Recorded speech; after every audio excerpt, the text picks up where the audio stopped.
Thank you for joining us for All Things Real Estate. Now here are your hosts, Brad Avergon and Gary Kelley.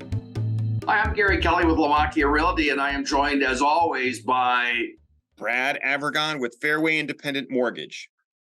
Still going with the it's a fair way to lend as opposed to named on a golf course, huh? Yeah, I am going with that. You know what, though, Gary? I'm looking at my image here. I'm trying to make my head the same size as your head. I don't know how successful I'm being, but then don't mess me up and start moving again. How am I supposed to do that? You know, the guy that does our video work would really appreciate it if we had the same size head and the same orientation on the screen.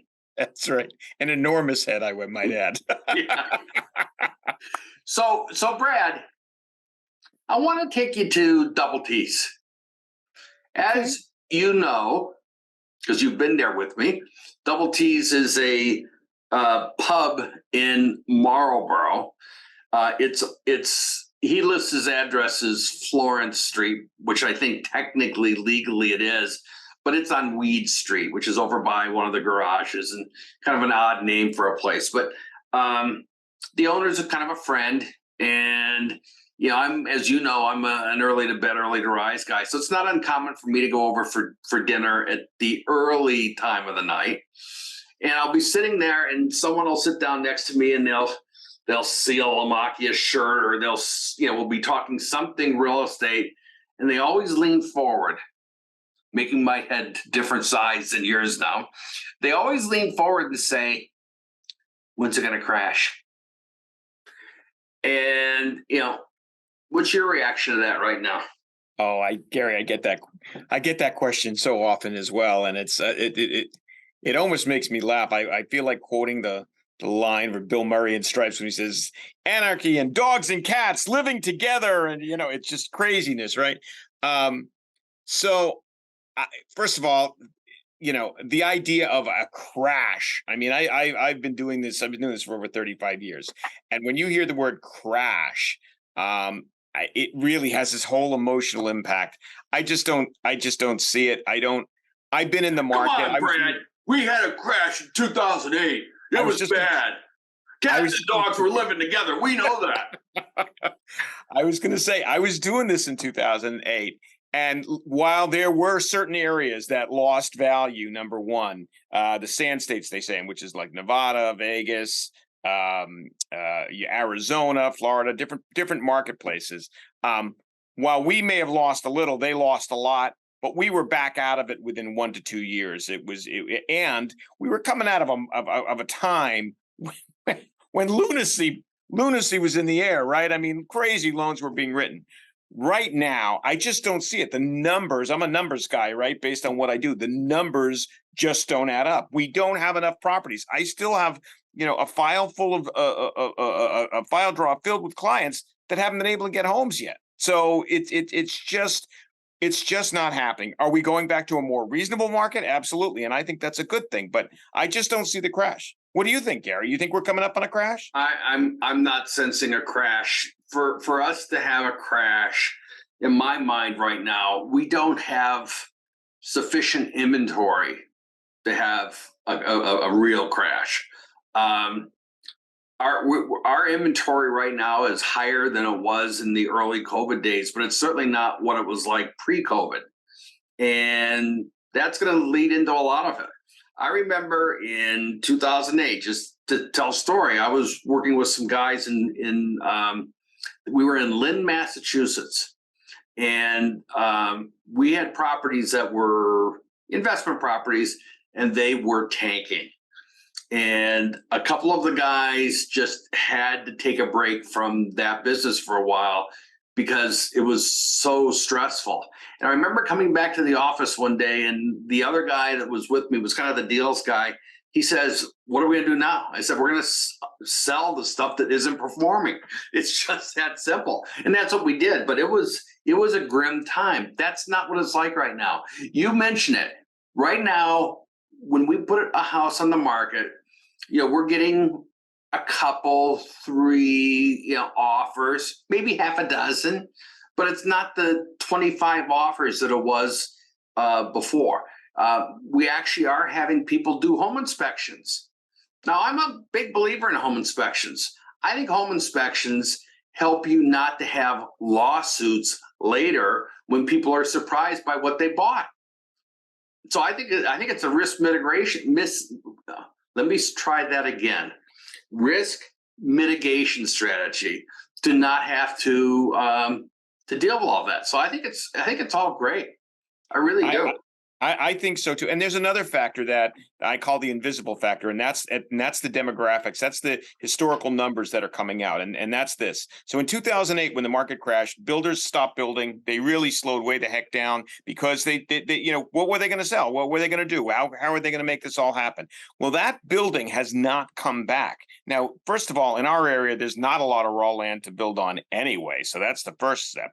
But even beyond that, even if you talk about knockdowns and rebuildings and things like that, it's very expensive, number one, to build. So that's keeping inventory down. But the big factor is the age group that's coming up, which is the millennials. Is if you look at a chart as to when they hit the buying age, which is like 33 to 35, they are a huge number and they're moving in. And that increase in demand, right? Because they're at the home buying phase right now, 33 to 35, is really going to keep the market, I think, in check, even if we do see a little bit of a supply increase, which we are seeing first time buyers. I'm going to say back again. You could argue that they never left, but they're back again. And when you talk to them and say, why now? You kind of get the sheepish, I don't want to live in my parents' basement anymore. It's time. And, I was at that point many moons ago. I remember the desire to get out and buy my own place and all that stuff. And it was a fun time. So I definitely see that wave coming on, and I think it's a good thing. I agree. And I think it's going to continue because, as I said, we've got this large group and they're really just entering that 33 to 35. They're just beginning to come in. And I will tell you, based on the numbers, and again, you can look at the charts, they're going to be increasing. And so the demand is going to continue to increase over the next couple of years. And hopefully we will see some inventory increase as well. But I think it's definitely going to keep it in check and take away that whole market crashing concept. What are you seeing as you talk to people, the impact on mortgage interest rates and people's ability or desire to continue? And I'm not talking the Fed rate, which is in the news all the time. Oh my God, the Fed rate is going to go up 0.75% again. All of that, panic, the fear, uncertainty, and doubt, the FUD that causes is just, in my mind, amazing to people. Yeah, it really is. And so it's been interesting. I think that clearly we were in this beginning of the year, end of last year. People were able to get a home, or maybe get a bigger home, okay, due to the incredibly low interest rates that were a result of Fed actions during the pandemic. But as the market reaches equilibrium, which it has, rates have gone up. They're close to 6%. They're between mid 5s to 6%. As the market reaches equilibrium, things are balancing out, and I think for the most part, people are qualifying for mortgages that they can afford. A lot of that is my job, to make sure that they're not doing something they shouldn't be doing, and getting into the questions with them and saying, are you both going to be, if it's two people, if it's a couple, are you both going to be working? Is one party going to be leaving?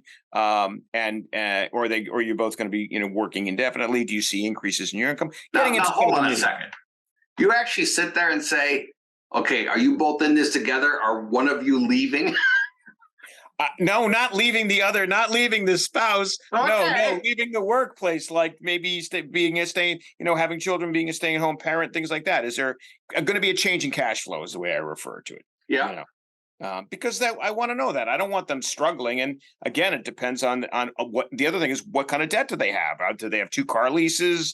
Are they kind of very, very tight on cash flow every month? So we have to kind of weigh and measure that. Most of the people I'm talking to have not had a problem qualifying. I will tell you that from the end of last year to maybe where we are today, I did have a couple of clients cut back by a bit, maybe $100,000. They cut back from where they were, but they were really reaching, pretty high before because, again, that artificial stimulation. So that's one of the things, and I don't mean to damn the business that you're in at all, not even close.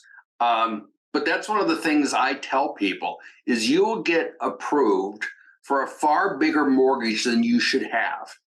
Okay. And now my perspective is, the reasonable man. Do you want to be in a house and have it be Friday night and you want to go out and get a pizza and not be able to do that because you've got this house and it's choking you to death? That does concern me with folks. Well, first of all, there's a really easy exercise that I put my clients through. I actually put my kids through it when they were looking for homes as well. And that's this. And Brad, yeah, I bet that exercise would be a great way to start off the second half of the show. I love that idea, Gary. Let's do that. Brad, if someone wanted to reach you, how would they do that? The best way to reach me, Gary, is via my cell phone, which is 978-375-5531. Or they can reach me via my email, which is brad@bradavergon.com. And Gary, how do they reach you? My cell is 508-733-6005, and I'm Gary at Move with Gary. Brad, I'll see you on the second half. I'll see you on the flip side. Stay tuned. More All Things Real Estate coming right up.